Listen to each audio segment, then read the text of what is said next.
उठा धनुष तू प्रहार कर, उठा धनुष तू प्रहार कर, तू सबसे पहले वार कर। अग्नि सी धधक धधक, हीरे सी चमक चमक, सिंह सी दहाड़ कर, तू शंख सी पुकार कर।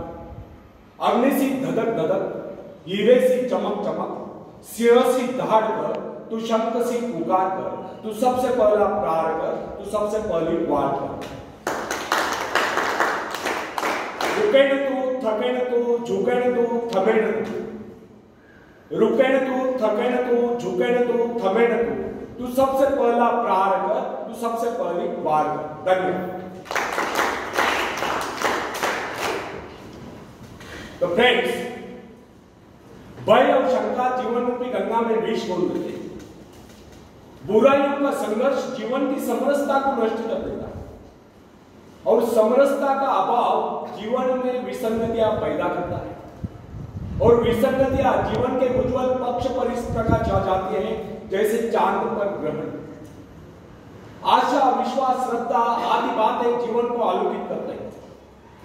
इनसे जीवन में शुचिता, स्वच्छता, निर्मलता का समावेश होता है और इन्हीं से जीवन में संतुलन आता है और संतुलित जीवन ही हमारे हृदय में प्रेम रूपी स्थिरता का उद्गम स्थल है। फ्रेंड्स, यदि आपके मन में संकीर्णता है तो आपके विचार भी संकीर्ण होंगे। संकीर्णता के कारण ही मानसिक रूढ़िवादिता को प्रोत्साहन मिलता है। संकीर्ण विचारों वाला व्यक्ति अपने आप को इस संसार से निकालकर अंधेरे कुएं में कैद हो जाता है। उसका जीवन, उसके जीवन का ध्येय तथा अन्य गतिविधियां संकीर्ण घेरों में बनकर हो जाती है। कोल्हू के बैल की तरह आंखों पर पट्टी बांधकर निरंतर चलते रहने पर भी वो वैसे के वैसा ही रहता है। उन्नत विचारों से उसका नाता टूट जाता है और एक दिन आता है जब समय उसके आगे निकल जाता है और वह केवल पोंगापंथी के रूप में खड़ा रह जाता है। इसलिए हम विचारों की समृद्धि पर जोर देते हैं, भीतरी शक्तियों की जागृति पर जोर देते हैं। दुनिया में सब कुछ है, वह सब आपके लिए, किंतु आप उठे तो सही, उसे प्राप्त करने का प्रयास तो करें। कोई ऐसा कार्य करे जो रचनात्मक और सृजनात्मक। सृजनशील व्यक्ति के मन में ही सृजनशील विचार आता है। यही विचार उसे समृद्धि की ओर जाते हैं। नई कल्पना के अभाव में वह कभी सृजन नहीं कर सकता। नई कल्पना के अभाव में वह कभी सफल नहीं होगा। सृजनशीलता ही सफलता की पहली सीढ़ी। सृजन का उद्गम उसी व्यक्ति के मन में होता है जिसका हृदय मुक्त, स्वच्छंद और निर्मल। निर्धनता और असफलता का मुख्य कारण मन की संकीर्णता है। संकीर्ण मस्तिष्क में नए विचार नहीं पनप सकते और नवीन विचारों से रहित व्यक्ति सफलता की सीढ़ियों तक नहीं पहुंच सकता। मलिनता की समाप्ति और सृजनात्मक प्रतिभा को बढ़ावा देने से ही सफलता और सुख का जन्म होता है। बंदरिया की भांति मरे हुए बच्चे को छाती से चिपटाए रहने से कुछ नहीं होता। इसलिए विचारों में नवीनता लाने का प्रयास कीजिए। जब नवीन विचारों में नवीनता आएगी तो कार्यों में सृजनात्मक बदलाव आएगा, जीवन शैली बदलेगी, तब भाग्य स्वयं बदल जाएगा। जो व्यक्ति समझते हुए परिस्थितियों तथा सामाजिक असमानताओं के कारण निर्धन है, वे गलत समझते हैं। ऐसे लोग अपने भीतर झांक कर नहीं देखते कि हमें क्या कमी है। वे स्वयं का आत्मविश्लेषण करके दूसरों पर दोषारोपण करते रहते हैं। सच्चाई वास्तविकता तो यह है कि समृद्धि गुणों का वर्णन करती है, हेरा फेरी से वह कभी प्राप्त नहीं होती। जिन लोगों के मन में यह विचार कर गए कि सौभाग्यवान व्यक्ति धनी बन सकते हैं, वे कभी उन्नति नहीं कर सकते। ऐसा सोचना कदापि उचित नहीं।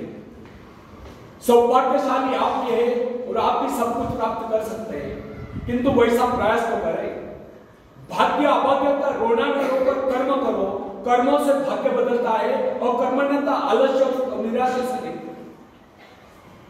क्या आपको पता है कि आपके भाग्य में क्या है? जो व्यक्ति प्रकृति के आंगन और स्रोतों की प्रचुरता को समझते हुए धन उत्पादन के लिए प्रयत्नशील है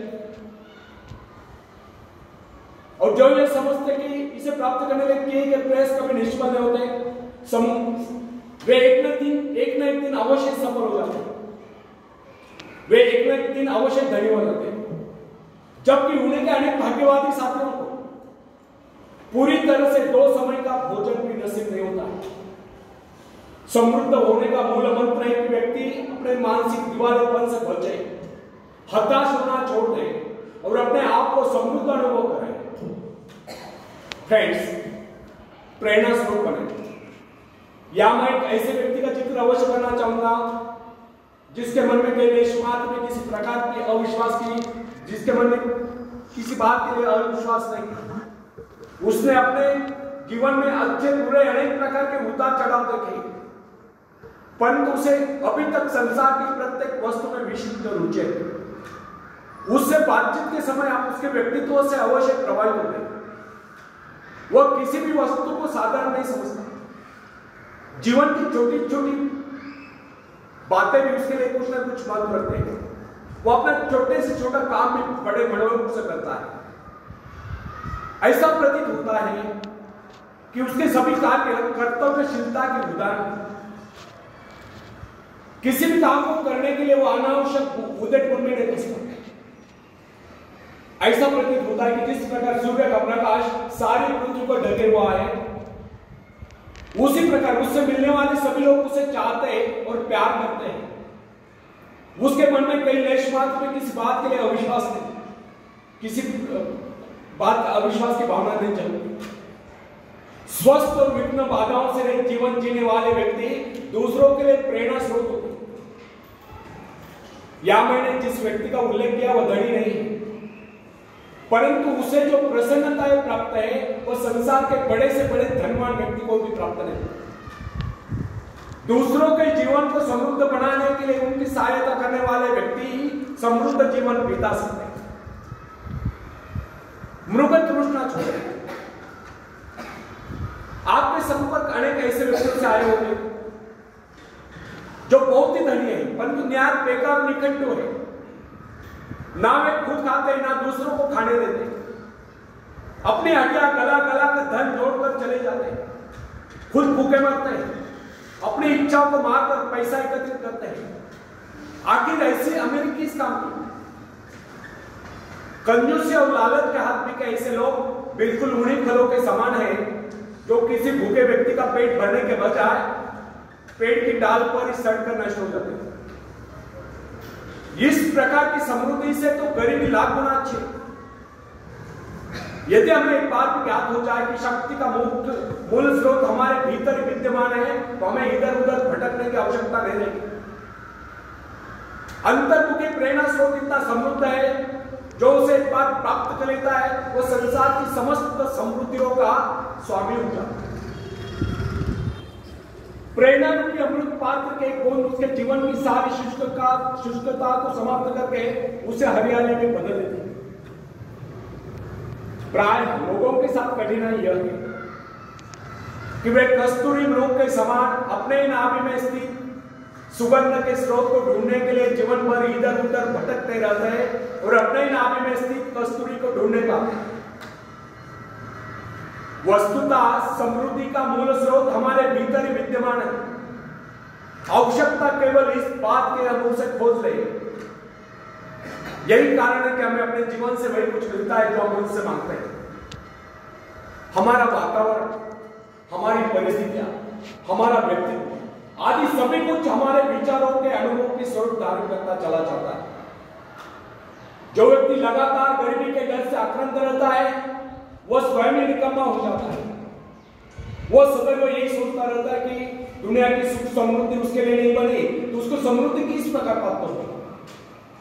स्वास्थ्य, ईश्वर विश्वास, आस्था और उद्यम में कमी के कारण ही व्यक्ति सदैव पददलित बना रहता है। जो व्यक्ति समझते कि समृद्धि हमारा जन्मसिद्ध अधिकार है और इसे प्राप्त करने के लिए क्या गया प्रयास कभी निष्फल नहीं होता, समृद्धि एक न एक दिन अवश्य उनके कदम चुनती है। आवश्यकता केवल इस बात के ढंग से सोचे।